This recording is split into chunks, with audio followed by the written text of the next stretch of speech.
구약성경 1263면 호세아서 8장 2절에서 4절의 말씀입니다.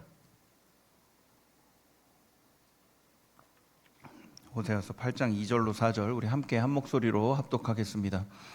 그들이 장차 내게 부르짖기를 나의 하나님이여 우리 이스라엘이 주를 아나이다 하리라. 이스라엘이 이미 선을 버렸으니 원수가 그를 따를 것이라.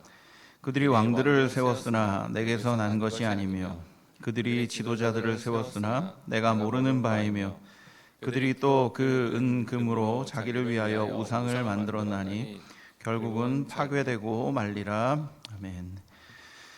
이미 아시는 것처럼 호세아서는 북이스라엘의 마지막 시대를 배경으로 합니다.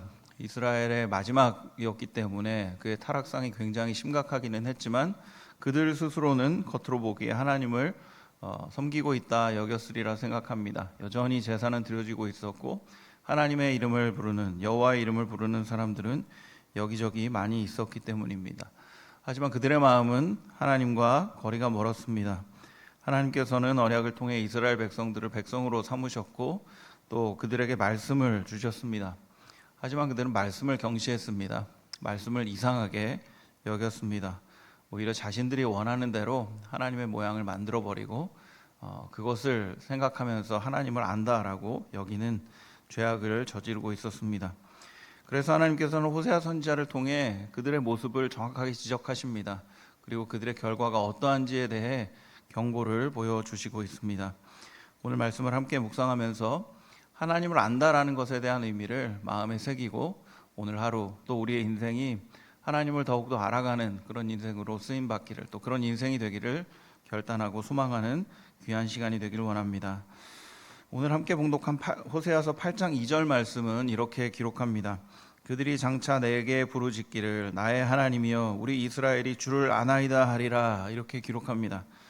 우리 이스라엘이 주를 안다라고 부르짖게 될 것이다 라고 이야기하는 거죠. 어려운 일이 당하게 되고 또 심판이 다가왔을 때 하나님을 향하여 부르짖습니다. 주님의 이름을 부릅니다. 그러면서 우리 이스라엘이 바로 주를 안다라고 얘기할 거다라는 겁니다.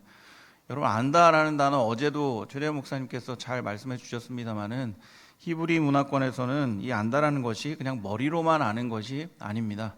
저희가 헬라식 교육을 받았기 때문에 지식을 그냥 정보를 입력하면 안다라고 여기는 경우가 많습니다마는 히브리 문화권에서는 여전히 안다라고 하면 경험하여 안다, 깊은 관계를 맺고 있다, 친밀하다, 연합하다라는 의미를 가지고 있습니다.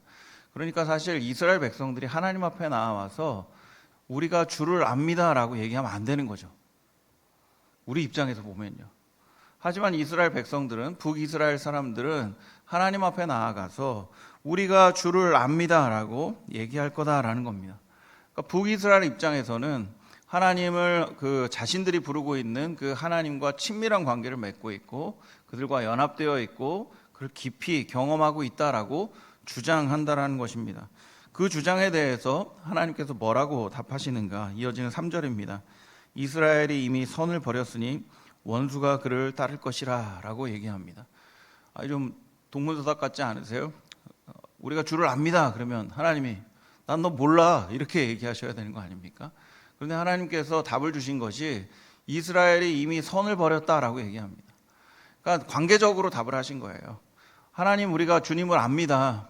이스라엘이 주를 압니다 라고 이야기하니까 야, 네 모양새가 지금 나를 아는 모양새가 아닌데 선을 버려버렸는데 하나님과 관계를 맺고 하나님과 깊은 연합관계에 있다면 선한 모습이 드러나는 것이 당연하다라고 이야기하는 것이죠. 하나님과 깊은 관계를 맺지 못했던 것이 바로 그들의 모양이었습니다. 그런데 그렇다면 왜 북이스라엘 사람들은 하나님 앞에 나아가 부르짖으며 우리가 주를 안다라고 주장했을까요? 8장 5절 말씀을 보면 그 힌트를 알 수가 있습니다. 사마리아여 네 송아지는 버려졌느니라. 내 진노가 무리를 향하여 타오르나니 그들이 어느 때에야 무죄하겠느냐라고 얘기합니다. 여러분, 이 송아지 언급은 사실 북이스라엘의 첫 번째 왕이었던 여로보암이 세운 그 금송아지를 이야기합니다. 잘 아시는 것처럼 남과 북이 나눠지고 나서 북이스라엘의 여로보암이 가장 두려워했던 것이 뭐냐 하면 북이스라엘 백성들이 하나님을 섬기기 위해 남유다의 수도 예루살렘으로 가는 것이었습니다. 자주 예루살렘 방문하다 보면 그들이 남유다를 더 신뢰하고 자신을 버릴까 두려워했습니다. 그래서 경계가 되는 베델과 단에 금송아지를 세우고 거기에 하나님의 이름을 부르며 제사를 드리게 만들어 버립니다. 그러니까 하나님께서 송아지를 언급하시는 것은 북이스라엘 사람들이 여전히 송아지를 섬기고 있었다라는 거죠. 그 금송아지를 섬기면서 북이스라엘 백성들은 하나님을 섬겼다라고 생각한 겁니다. 그리고 그 금송아지에게 빌었던 많은 이야기들, 그리고 그 앞에 행했던 많은 종교적인 그 행위로 인해서 금송아지와 친밀하다고 연합되었다고 여겼던 것 같습니다. 그 수도 굉장합니다. 8장 11절 말씀을 보면 이렇게 기록되어 있습니다. 에브라임은 죄를 위하여 제단을 많이 만들더니 그 제단이 그에게 범죄하게 하는 것이 되었도다. 제단도 수없이 많았어요. 그냥 베델과 단에만 있던 것이 아니고 잘못된 하나님, 그들이 만들어버린 그 하나님을 섬기기 위해서 정말 애를 많이 쓰고 수도 많았다라고 얘기합니다. 방금 언급드렸던 것처럼 송아지는 하나님이 아닙니다. 하나님께서도 그것을 지적합니다. 8장 6절에 이런 표현이 있습니다. 이스라엘에서 나고 장인이 만든 것. 송아지는요, 그냥 태생이 이스라엘입니다. 그리고 누구를 통해 만들었냐 하면 장인을 통해 만들었다라고 얘기합니다. 그저 피조물이죠. 심지어 사람보다 못한 겁니다. 장인이 만든 것, 사람이 만든 것이 금송아지인데 그와 관계를 맺고 그 앞에 제사하면서 하나님을 안다라고 여겼던 것이 바로 북이스라엘 백성들의 문제였던 겁니다. 좀 이해가 잘 안 가시죠? 자기 손으로 만든 걸 보면서 하나님이라고 부르고 그리고 하나님을 안다라고 여기는 그 이유가 어디 있겠습니까? 출애굽기 32장 사건을 보면 조금 이해할 수가 있습니다. 출애굽기 32장 1절과 4절 말씀 이렇게 기록합니다. 먼저 1절입니다. 백성이 모세가 산에서 내려옴이 더딤을 보고 모여 백성이 아론에게 이르러 말하되 일어나라 우리를 위하여 우리를 인도할 신을 만들라. 이 모세 곧 우리를 애굽 땅에서 인도하여 낸 사람은 어찌 되었는지 알지 못함이니라. 여러분 잘 아시는 출애굽 사건입니다. 이스라엘 백성들이 출애굽해서 하나님의 산 시내 산에 도착합니다. 그리고 하나님께서 자신의 현현을 드러내시면서 모세를 시내 산으로 올라오라 말씀하십니다. 모세가 나이가 많잖아요. 그 노인이 시내 산에 올라갔습니다. 근데 안 내려와요. 40일 동안. 40일 동안 산에서 안 내려오면 밑에 있는 사람들 어떻게 생각하겠어요? 가셨구나. 오실 리가 없구나. 이런 생각했던 거죠. 지금까지 출애굽해서 인도해낸 사람이 누굽니까? 모세죠. 모세를 통해서 하나님을 봤습니다. 그런데 이 모세가 사라지게 생긴 거예요. 그러니까 이들이 두려워합니다. 그래서 아론을 찾아와서 얘기합니다. 우리를 인도하여 낼 하나님 보여달라고, 만들어내라고 얘기하는 거죠. 이어지는 4절. 아론이 그들의 손에서 금고리를 받아 부어서 조각칼로 새겨 송아지 형상을 만드니 그들이 말하되 이스라엘아 이는 너희를 애굽 땅에서 인도하여 낸 너희의 신이로다 하는지라. 금송아지 만들고요, 똑같이 하나님이라고 부르면서 그들을 그 금송아지를 섬기는 죄를 짓습니다. 이해가 안 가죠. 그런데 이해가 갑니다. 왜냐하면 그 금송아지는 어떤 신이냐 하면 1절에서 얘기했던 것처럼 우리를 위하여 우리를 인도할 신이기 때문입니다. 여러분 하나님은요, 하나님의 뜻을 이루는 분이지 우리의 뜻을 이루는 분이 아닙니다. 그런데 이스라엘 백성들이 금송아지를 만들면서 우리를 인도하여 낼 신을 만듭니다. 우리를 위하여 일하라 얘기합니다. 우리를 위하여서 어떤 일이든 내가 소원하는 일을 해달라고 제사 드리고 이름 부르고 그 앞에 나아가 뛰놉니다. 그 모양이 우상 숭배라고 하나님 말씀하십니다. 하나님의 이름을 부르기는 하지만 그냥 내 마음대로 내가 원하는 대로 관계를 맺고 생각해 버린다면 그것은 하나님을 아는 것이 아니고 우상을 아는 것에 불과한 것이죠. 북이스라엘 백성들은 자신을 위하여 일할 하나님 앞에 제사하고 그 앞에 나아가 종교적인 행위를 했습니다. 그리고 내가 하나님을 안다라고 여겨버렸습니다. 하지만 하나님께서는 틀렸다라고 얘기합니다. 그것은 틀린 거라고. 너를 위하여 일할 신은 없다고. 너를 위하여 일할 신을 위하여 제사하는 것은 그것은 그저 우상숭배에 불과하다라고 이야기하실 뿐입니다. 그래서 그들이 받아들였던 결과는 진멸밖에 없다라고 이어서 말씀하십니다. 호세아서 8장 7절 말씀 이렇게 기록합니다. 그들이 바람을 심고 광풍을 거둘 것이라. 심은 것이 줄기가 없으며 이삭은 열매를 맺지 못할 것이요 혹시 맺을지라도 이방 사람이 삼키리라. 우상을 섬기는 것에 불과했던 그 행위를 바람을 심었다라고 얘기합니다. 그리고 그 바람이 굉장히 큰 열매를 맺게 됩니다. 광풍이라는 열매를 맺게 돼서 자신들을 날려버리고 쓸어버리게 될 것이다 라고 얘기합니다. 광풍이 가져온 결과는 열매 맺지 못하는 겁니다.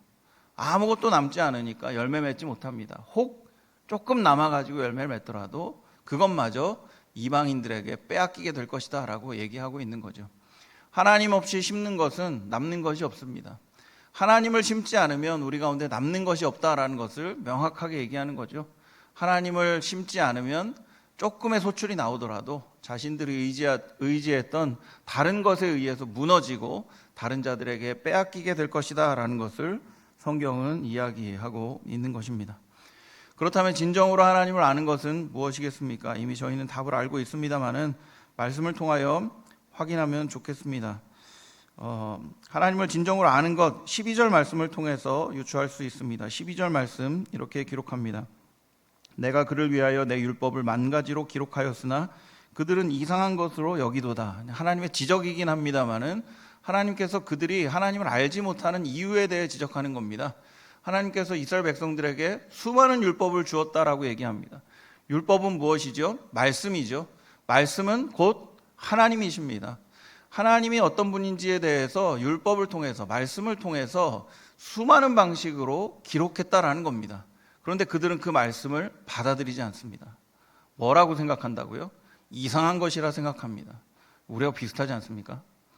하나님 말씀을 이렇게 보면서 이거 뭐 몇천 년 전에 기록된 거 지금하고 다르지 이런 식으로 생각하는 거 아닙니까? 하나님 말씀이 옵니다. 그래서 그 당시 생각으로는 비상식적인 거죠. 뭐 태어나자마자 뭐 할례를 하라고 그러고 뭐 소출을 얻으면은 하나님의 것을 띄워놓고 이웃의 것을 띄워놓고 남은 거 가지라 그러고 말도 안 되는 얘기 하잖아요. 상식에 맞지 않는 이야기 하는 것 아닙니까? 이웃을 섬기라니요. 내가 살기도 바빠 죽겠는데. 이상하게 여기는 하나님의 말씀 그렇게 보는 그 백성들, 그러면서 하나님 답답하신 거죠. 하나님이 어떤 분인지 안다면 선을 행할 텐데, 이웃을 사랑할 텐데, 하나님을 사랑할 텐데, 수많은 방식으로 수많은 말씀을 주었지만 이스라엘 백성들은 그저 이상하게 여겼던 수준이라는 거죠. 그러니까 하나님을 안다는 것은 뭡니까? 결국 하나님 베풀어 주신 말씀을 통해 하나님의 성품을 알고 하나님의 성품을 따라 살아가는 것, 그것이 하나님을 아는 사람의 모습이다라는 것을 하나님께서는 이 답을 통해 우리에게 깨닫게 해 주시는 것입니다. 그렇다면 왜 우리는 하나님의 말씀 앞에서 하나님의 말씀에 순종하지 아니하고 오히려 이상히 여기는 수준에 이르게 되는 것입니까? 하나님이 전부가 아니기 때문이에요.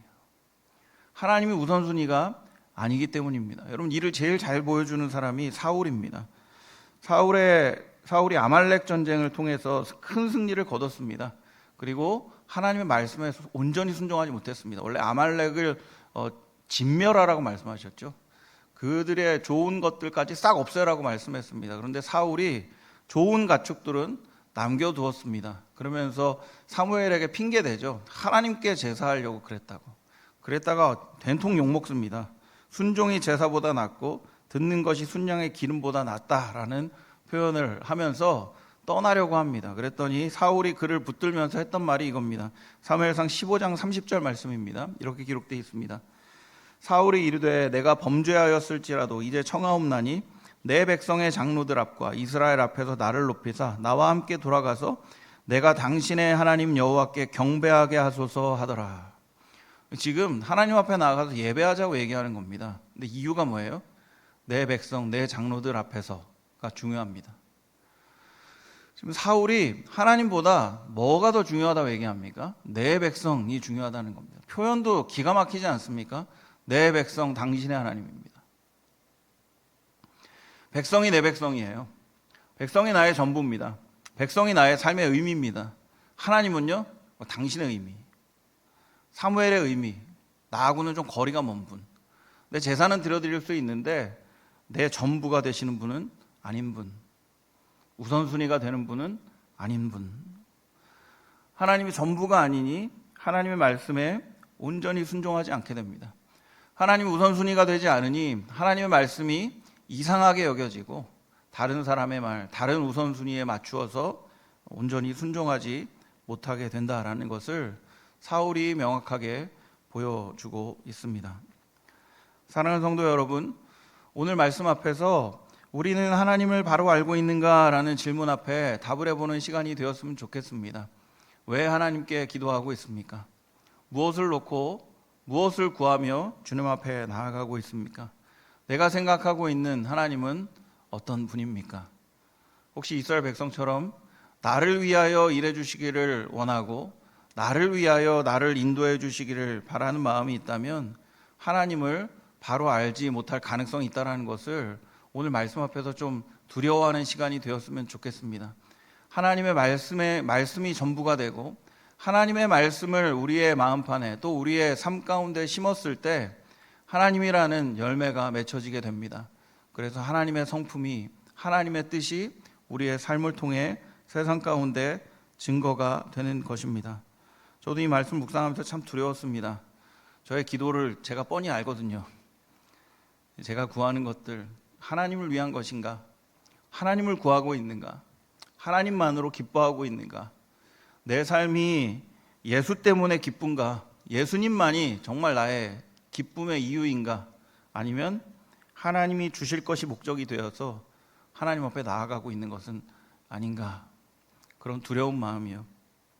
사랑하는 여러분, 오늘 말씀 앞에서 그저 하나님만이 나의 기쁨이 되기를 소원하며 기도하는 시간 되기를 원합니다. 하나님이 나의 기쁨이 되고 예수님이 나의 전부가 될 때 우리 삶 가운데 하나님을 아는 그런 결과들, 그 증거들이 삶을 통해 드러나게 될 것입니다. 혹시 하나님이 기대하시고 기뻐하시는 하나님의 백성이라는 것을 기억하며 말씀을 살아내고 말씀에 순종하고 말씀이 전부인 삶을 주님께 올려드리기로 결단하는 오늘 새벽이 되기를 주님의 이름으로 축원드립니다. 기도하겠습니다.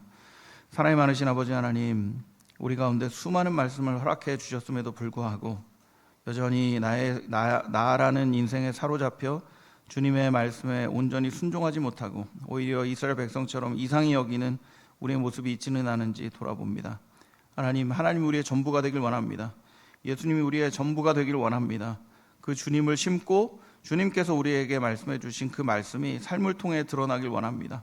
하나님 우리 삶 가운데 역사하여 주시고 주님이 우리의 전부가 되게 하여 주시사 우리의 삶을 통해 주님의 삶, 주님의 성품이 드러나는 참된 주님의 백성, 주의 제자 될 수 있도록 은혜를 베풀어 주시고 인도하여 주시옵소서. 우리 삶 가운데 역사해 주실 줄 믿사오며 예수님의 이름으로 기도드립니다. 아멘.